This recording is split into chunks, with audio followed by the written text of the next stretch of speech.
Welcome to week 2 of Taurus season, where we are exploring the tenets of the beauty way and how to infuse our lives with these incredibly old and wise teachings. For when I was fairly new into spirituality, I would often scoff at the notion that beauty had anything to teach me. And it's this interesting thing because for a lot of us, our understanding or relationship with beauty is material beauty, plastic beauty, things that we see, where we judge this person this way, this place, this thing as beautiful, and someone else is less than. We use the wisdom of beauty as a mechanism of comparison to slate and slot people in. Our minds do that because by nature, our minds tend to understand the world by dividing it and having segments. The beauty way is, as I mentioned last week when we introduced this theme that we're working with, is about calling ourselves back home to our roots, calling ourselves back home to ground and to land. It is the way of the heart. It is the wisdom of the feminine principle in each and every person. And each and every person has a feminine principle. Your mind might be the air and the ether element, but your body and your heart is the element of earth. It is the yin parts of us. And so at one time when I was sitting in plant medicine circles and I was really struggling with this idea of how beauty is going to help anyone really on their spiritual journey, that is when I actually received some wisdom. I received a perspective that over time, in fact, over many years, slowly cultivated in my understanding, finally shifting my perspective and how I relate to it. And the teaching that I received was this: beauty, in its true essential form, is nourishing to the soul.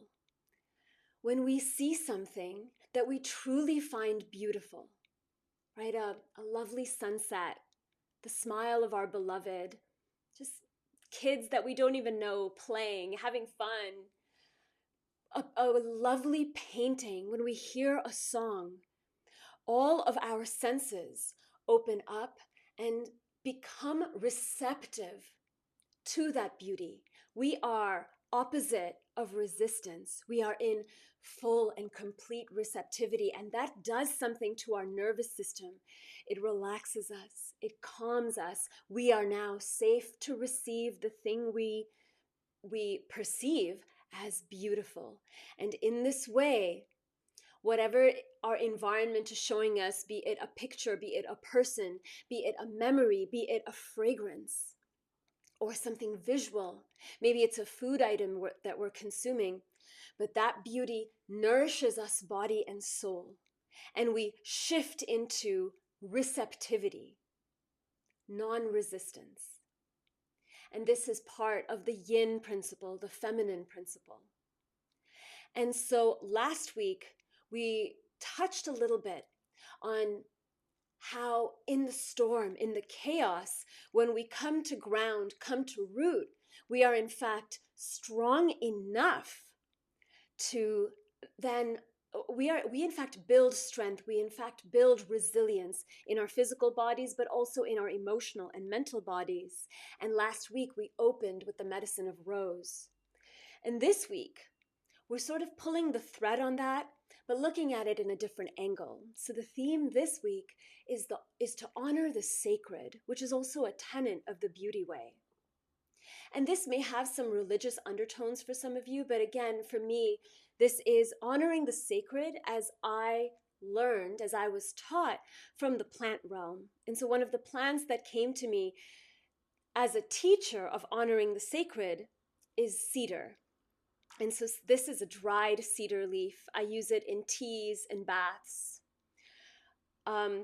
It is used, cedar is a sacred plant, a sacred medicine that sits in the medicine wheel of almost all First Nations peoples and is a huge part of First Nations cosmology. And cedar is the medicine of protecting and purifying. It is often used ceremonially to smudge homes, to protect what is sacred for you. So I invite you now to take a breath into your body, deep into your lungs, and just ask your heart, what is it that is sacred to you? And just let the answer come. Whatever it is that is sacred, how do we honor that? What does it mean to actually honor something that is sacred? Certainly there's an element of doing, right? We might want to spend time with it, cultivate it, build relationship with it. And again, that is all in tune with Taurus season, with the Venusian energies, the Venus-ruled energies of us building relationship, appreciating, receiving the beauty of the relationship that we cultivate with what we love. So certainly there's the doing aspect of that. We may protect it. We may stand up for it. We may hold it really close to our hearts. But the medicine of cedar is not just about doing. It is also about being. And this is, again, pulling on the thread of last week when we were working a little bit with rose medicine. I introduced this aspect of the beauty way, where the heart is the feminine principle and perhaps the mind is the masculine principle. And so our mind likes to do a lot of things, right? And make all these ideas and plan. And so we may often find that even when our bodies physically, it looks like we're in a state of rest, we're in bed or we're sitting on the couch or we're sitting on the grass, just relaxing. But are we actually in a state of rest? Is our being in a state of rest? Very often, and I live in a city, so I'm very guilty of this as well, it looks like my body is resting, but my mind is not at rest. My emotions are not at rest. My will is not at rest. These elements of me are going off somewhere and doing a bunch of things. So even though I'm doing the act of sitting back on a couch and just sipping tea, all these other aspects of me are active, they're doing.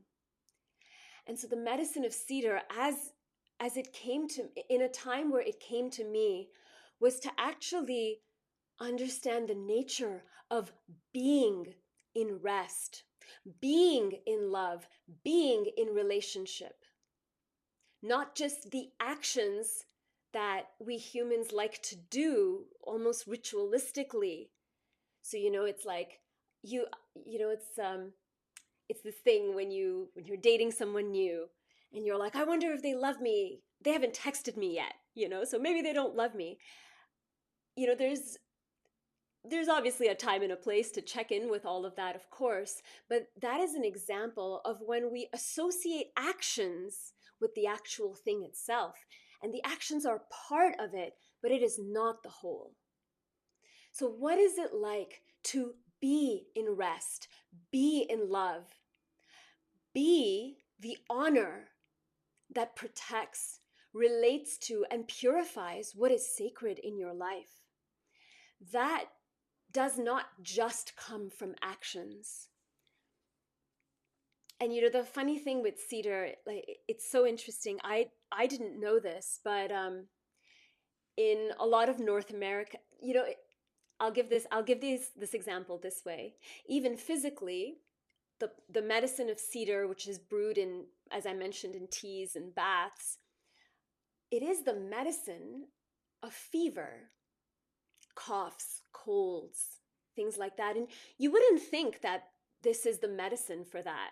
Whenever I think of, having a cough or a cold, I think vitamin C, and I immediately think oranges. But oranges are not native to Canada. They're not native to temperate zones, right?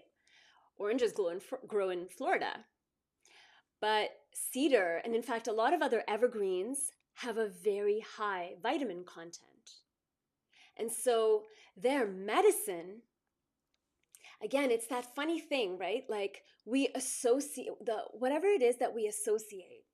Oranges, vitamin C, I'm going to drink that and then I'll feel better. Another way of handling a cold and a fever, if you happen to have that, if you happen to have spring allergies, is to draw yourself a cedar bath and sit in the bath and breathe in and allow yourself to simply be and ingest and interface the medicine. Certainly you can drink it and consume it as well. But I remember this being a very potent part of the medicine for me, because for a while, and especially when cedar was introduced to me in the place that I was very much in the mindset of doing spirituality. And I was not in a mindset of sitting, being, receiving. The idea of, you know, putting plants in a bath and taking a bath and receiving them into skin, inhaling them, allowing their wisdom and their medicine to permeate into my system, that was something I didn't allow for many, many years. It took me a while. And cedar was one of the medicines that helped me bridge and, in fact, in an embodied way, understand that shift from our doing nature to our being nature. And in so doing, learn how I naturally honor what is sacred, not just by doing the actions and saying things that seem mechanical. And this comes up a lot if, a close friend or a family member, someone has hurt us, right? And maybe they feel bad and they come and they apologize. And I don't know if this has happened for you, but it's absolutely happened for me, where someone's apologizing, but some part of you doesn't believe them because there's a feeling in you that they haven't quite understood it. They're just doing this mechanical apology. And one of the reasons you might feel that way is that it is in fact that. It's very common in Canada, if you bump into someone, even if it's not your fault, you're like, oh, I'm so sorry, I'm so sorry. Canadians are known for like apologizing for everything, even if it's not their fault. And, while that might be a bit of a quirk, the problem with that is when you actually sit in something, when you understand in the wholeness of it, which is again how the beauty way stitches us all together, it is a path of relating and coming back to wholeness. When the whole of me actually understands that my actions and implications, even if I didn't intend it, have hurt you in a certain way, something in me shifts. The whole in me sees the whole in you, sees the nuances and the mechanisms of how my actions and interactions affect you and how yours affect me. And so if I have done the entirety of that work, if you have done the entirety of that work on your side, then my apology has roots to it. It's not simply lip service. It is not surface level. So when someone does apologize to you then, or if you are the one giving the apology, and you have come through and checked in with what is sacred, what is true, how to heal relationships, which is something that often stems from the recognition that honors what is sacred in us, right? Like, is this relationship something I want to protect, cultivate, heal, return to wholeness? Those choices, all of that comes from honoring the sacred within, and so much more as well. So that is the work today, the invitation this week in Taurus season, shifting from a simply action orientation, simply lip service, simply doing the things, into beingness. And what is it to be whatever it is that we're trying to create and cultivate? If you've ever done, wealth manifestation work, they often tell you, be the vibration of abundance. This is what they're talking about. They're not talking about, think about when you're rich and like how you'll enjoy that. They might start with that, But the essence of that teaching, the whole arc of that, is to be and live the abundance that we are, be and live the love that we are, be and live the sacredness that we are. Because if I am sacred as you are, it doesn't really make sense to harm you, does it? It doesn't make sense to harm the environment if its wholeness is a part of my wholeness.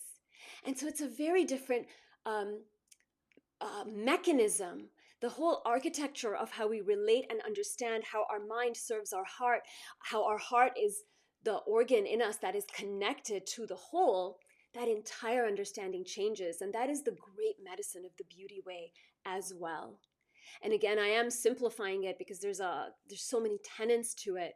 But in these weeks of Taurus season, as we are coming to reestablish the essence of how we relate to life, how we relate to our dreams, how we relate to people, how we relate to the world, how we relate to stress, this is where we come home to ourselves. So again, the invitation, if it's available to you or if it's of interest, is to sit with a cup of cedar tea, if you can find some at your local herbalism or herbalist store or local apothecary. And if you're really brave, you can even draw yourself a bath. I will say that because this is a sacred medicine in the First Nations cosmology and their medicine wheel, to approach every plant with the reverence that it is sacred unto itself, reminding us that we are also that. I will leave you with this today. Have a beautiful week.